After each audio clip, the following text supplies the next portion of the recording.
कहीं एक जंगल में सारे पशु पक्षी मिलजुल कर रहते थे। सर्दियों का मौसम आने वाला था।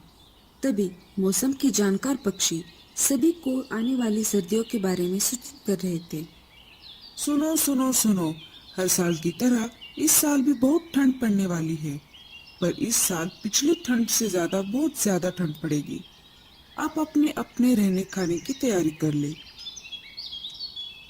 सारे पक्षियों ने सूचना पक्षी को सुनकर अनसुना कर दिया, पर लाडो चिड़िया आने वाले ठंड को लेकर चिंतित हो गई। लाडो अपने पड़ोसी पंछियों से कहने लगी, अरे मेरे साथियों, हमें सिपाही कबूतर की बात गंभीरता से लेनी होगी।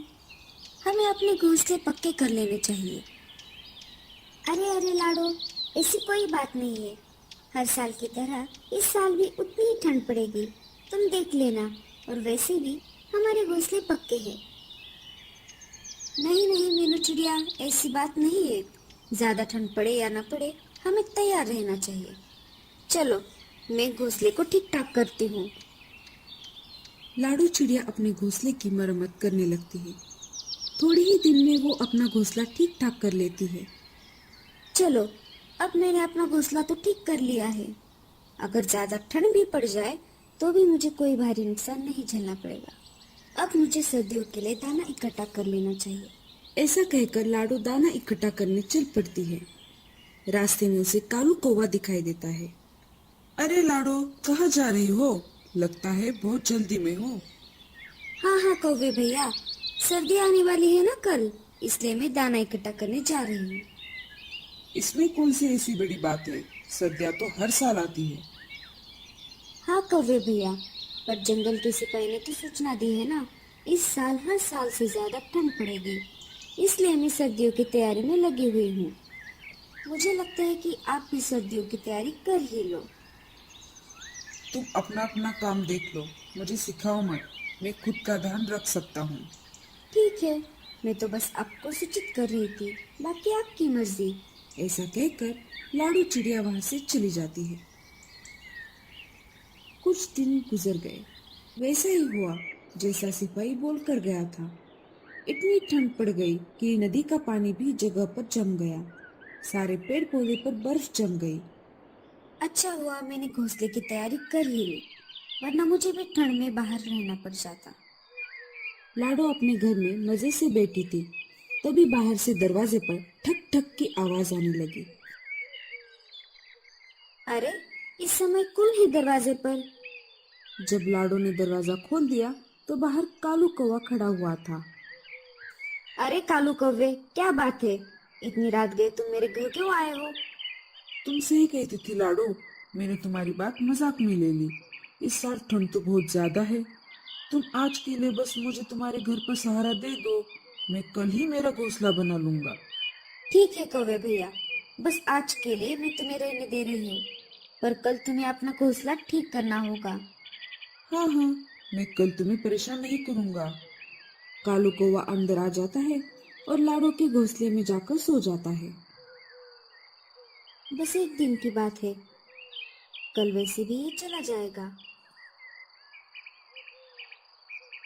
लाडो बगल के घोंसले में सो जाती है। जैसे लाडो की नींद लग जाती है, वैसे कौवा चुपके से उठकर लाडो का खाना खाने लगता है। अरे वाह, मुझे तो बने बनाए घर में पनाह मिल गई और ऊपर से ये दाना भी मिल गया। अगर रोज ऐसा होता तो कितना अच्छा होता। कौवा पेट भर दाना खाकर सो जाता है। सुबह हो जाती है।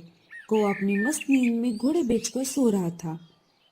लाडो कौवे के जागने का इंतजार कर रही थी। अरे वाह लाडो, तुमने तो बहुत अच्छा घर बना लिया है। चलो मैं चलता हूँ। कौवा लाडो को बिना शुक्रिया कहकर चला जाता है। लाडो अपने अनाज को नहीं देखती और बाहर चली जाती है। लाडो सारे पड़ोसी पंछियों से जाकर मिलने लगी। सब पंछी ठंड के बारे में ही बात कर रहे थे। कल रात तो बहुत ठंड पड़ी, हमें भी लाडो के जैसे घोंसला बना लेना चाहिए था। हाँ हाँ बहन, हम मिलजुल कर अपना घोंसला बना लेंगे। सब अपना अपना अच्छा घोंसला बनाने की तैयारी में लग गए। जब लाडो घर वापस लौट रही थी, तब उसने देखा कि कालू कौवा अपनी मस्ती में धूप सेकते हुए घोंसले में लेटा हुआ था। लाडो उसके पास चली गई। कौवे भैया, क्या तुमने अपना घोंसला बना लिया है? नहीं लाडो, मुझे जरूरत नहीं है। अगर कल सर्दी ज्यादा पड़ गई तो इसका मतलब ये नहीं कि आज भी ज्यादा ही पड़ेगी। तुम चले जाओ यहाँ से, मैं अपना अपना देख लूंगा। लाडो वहां से चली गई। रात होने ही वाली थी। लाडो ने अनाज के दानों की तरफ ध्यान ही नहीं दिया। ये क्या बात है? मेरा अनाज खत्म हो गया है और मैंने इसकी तरफ ध्यान ही नहीं दिया। ज्यादा ठंड पड़े इससे पहले मुझे दाना लेने जाना होगा। ये लाडो मुझे ज्यादा ही भाषण दे रही थी। मुझे कैसे भी करके इसका घोंसला हथियाना होगा। लाडो दाना लाने घर से बाहर चली गई। यही सही समय है, मुझे लाडो का घर हड़पना होगा। ऐसा कहकर कौवा लाडो के घर के अंदर चला जाता है और दरवाजा अंदर से बंद कर देता है। लाडो को दाना लाने में काफी देर हो जाती है। घर आते आते रात हो गई। जब वो वापस घर लौटी तब उसने देखा कि दरवाजा तो अंदर से बंद था। ये कैसे हो सकता है? मैंने तो दरवाजा बाहर से बंद किया था। फिर आखिर अंदर कौन चला गया? लाडो खिड़की से झांक कर देखती है तो उसे कालू कौवा अपनी मस्ती में सोया हुआ दिखाई देता है। कालू भैया, दरवाजा खोलिए, मैं हूँ लाडो। कालू ने लाडो की बातों को सुनकर भी अनसुना कर दिया। लाडो ने फिर से आवाज लगाई। कालू भैया, क्या आप मेरी बात को सुन पा रहे हो? बाहर बहुत ठंड है। इस कड़कड़ाती ठंड में मैं जम जाऊंगी। मुझे अंदर आने दो, हम दोनों मिलकर एक साथ रहेंगे। कौन? लाडो? मैं किसी लाडो को नहीं जानता और मैं अनजाने पंछियों को मेरे घोंसले में नहीं लेना चाहता। अरे कालू भैया, मैं हूँ लाडो, जिसने आपको कड़कड़ाते ठंड में अपने घोंसले में पनाह दी थी। क्या आप मुझे भूल गए? कालू दूसरी तरफ मुंह करके सो गया। लाडो पेट से थी और उसके अंडे देने का समय भी आ चुका था।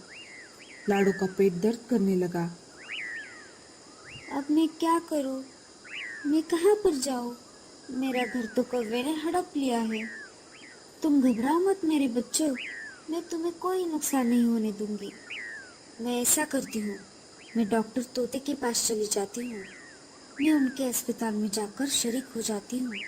मेरा ठंड से बचाव भी होगा और उनके पास मेरा गुजारा भी होगा। लाडो कड़कड़ाते ठंड में डॉक्टर तोते के पास चली जाती है। लाडो डॉक्टर तोते के घर के बाहर आ जाती है और घर का दरवाजा खटखटाती है। कौन है? डॉक्टर चाचा, मैं हूँ लाडो, दरवाजा खोलिए। डॉक्टर तोता घर का दरवाजा खोल देता है। लाडो, जल्दी से अंदर आओ, बाहर बहुत ठंड है। डॉक्टर चाचा, मेरे अंडे बाहर आने वाले हैं। कालू कौवे ने मेरे घोंसले पर कब्जा कर लिया है।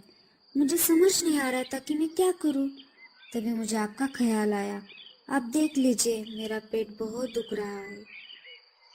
तुम चिंता मत करो लाडो, मैं हूं ना।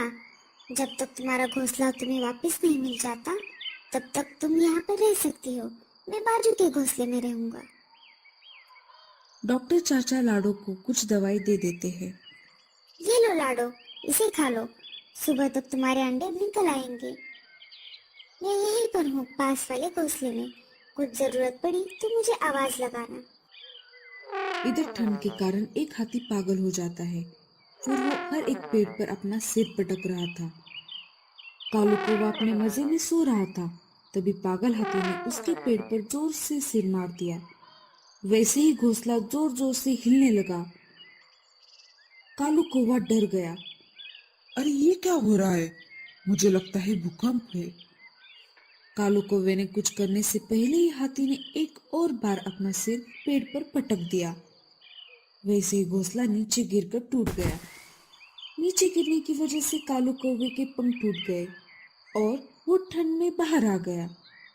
ज्यादा ठंड कालू को बर्दाश्त नहीं हुई और वो ठंड के मारे वहीं पर जम गया। इस कहानी से हमें ये संदेश मिलता है कि बुरे समय में जिसने भी हमारी मदद की है उसके साथ हमेशा अच्छा बर्ताव करना चाहिए और उसके बुरे समय में उसकी मदद करनी चाहिए।